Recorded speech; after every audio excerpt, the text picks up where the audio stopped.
In the final decades of the reign of Rome's emperors, when the marble halls of Caesar's courts echoed with ambition and the provinces stirred with unrest, a drama unfolded in Judea that would be remembered for generations.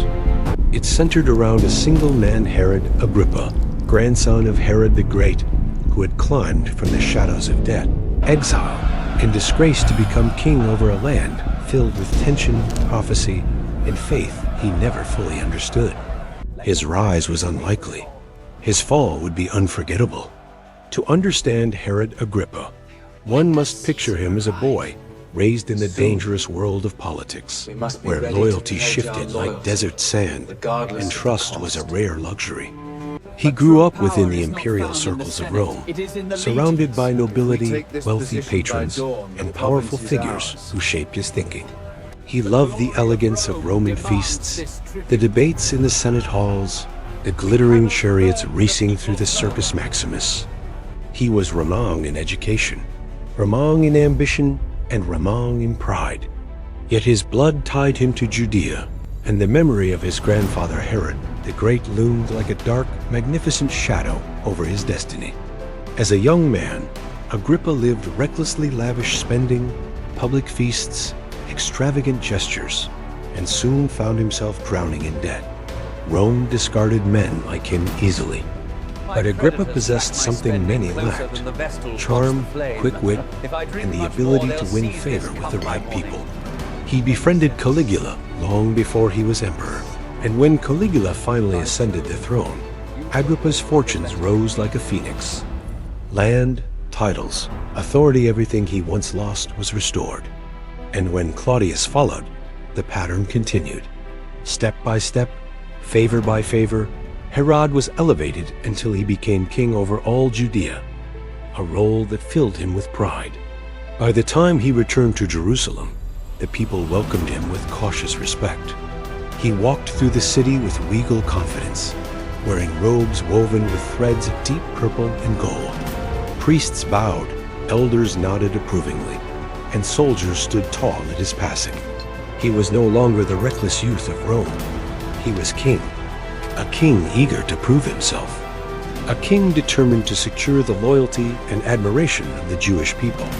And if securing their admiration meant persecuting this new movement called the Way, which followed a crucified teacher named Jesus, then so be it. Herod believed the people needed strength, not spiritual rebellion. The early Christians had grown significantly by then. They met in homes, prayed in secret rooms, spoke boldly in the temple courts, and shared everything with each other. Miracles were whispered about, blind eyes opened, lame men walking, demons fleeing, and lives transformed. The movement stirred hope in many, but suspicion in the religious elite. To Herod, however, it stirred opportunity. If harming these followers gained him support, he would do it gladly. And so, in a moment cold and political, Herod ordered the arrest of James, the brother of John, one of Jesus' closest companions. James was taken publicly, executed swiftly, and struck down by the sword. The news spread through Jerusalem like a cold wind. The Christians mourned. The leaders of the Sanhedrin nodded with approval. And Herod smiled. He had touched a nerve, and the people liked it. One evening, as he stood on the balcony of the palace overlooking the city, Herod folded his hands behind his back, listening to the distant sounds of Jerusalem. "They respond to strength," he murmured. "They want a king who protects righteousness, even if righteousness is defined by his hand." He breathed deeply. "Let them know who rules them." The next move came quickly: the arrest of Simon Peter. Peter, pillar of the early church, fiery preacher, miracle worker, was seized by Roman soldiers and dragged through the streets at night. The Christians, awakened from sleep, watched helplessly from their doorways as the man who healed the sick and preached salvation was chained and taken away. Some cried, others prayed.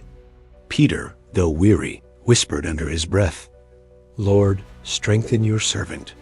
Whatever comes, your will be done." In the prison cell, lit by dim lantern flames and burdened with the stench of damp stones, Peter sat between two heavily armed guards. Chains wrapped around his wrists. More soldiers patrolled the corridors.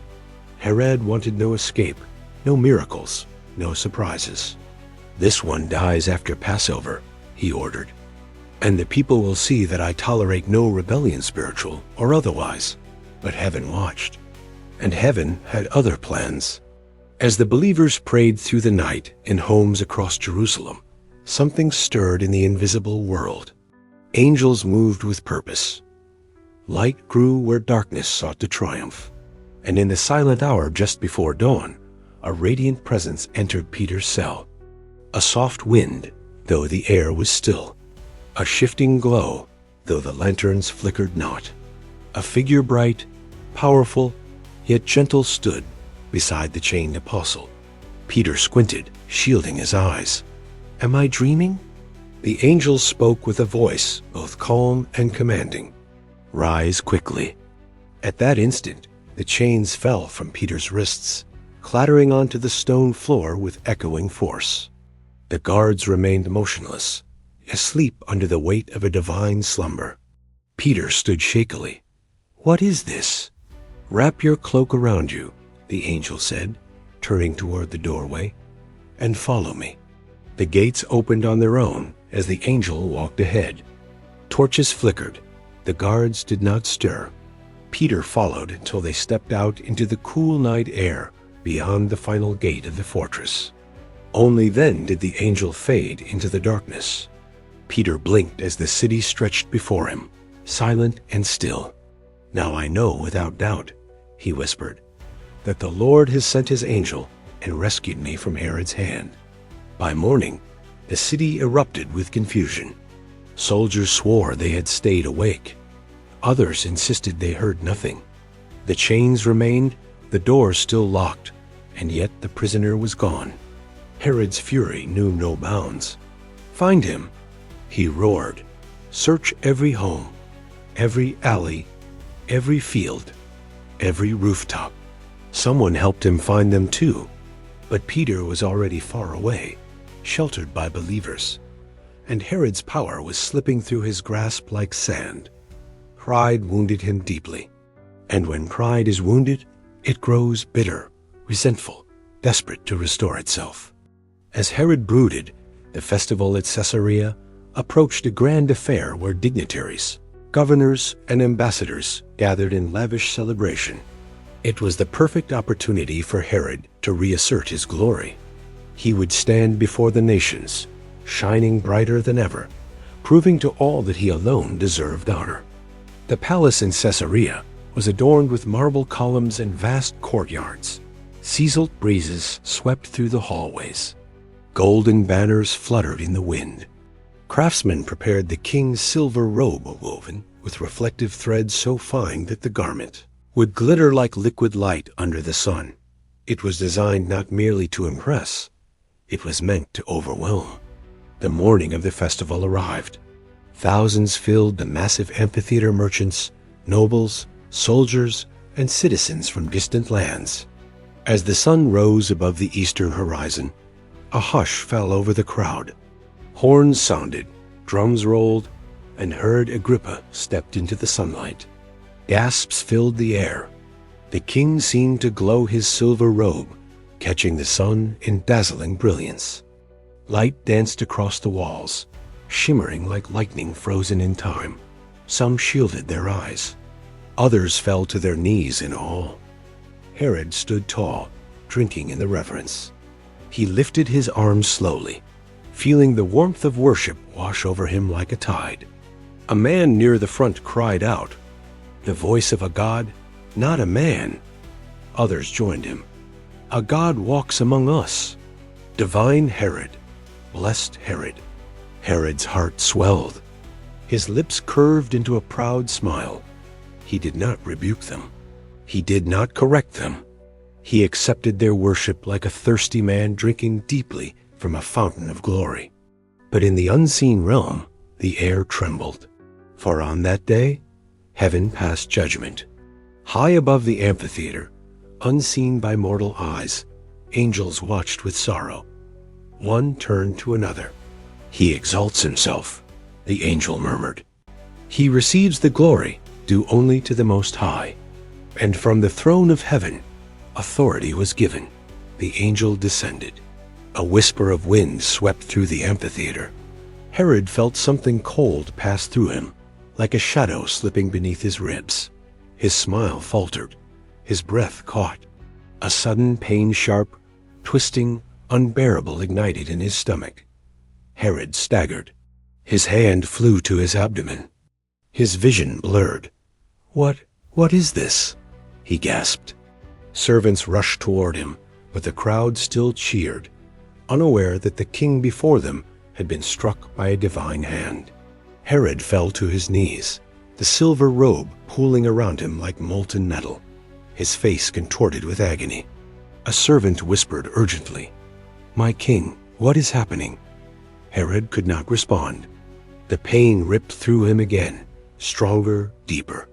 He felt something writhing within, a torment no human physician could cure. "Take him out," someone shouted. "Clear the way."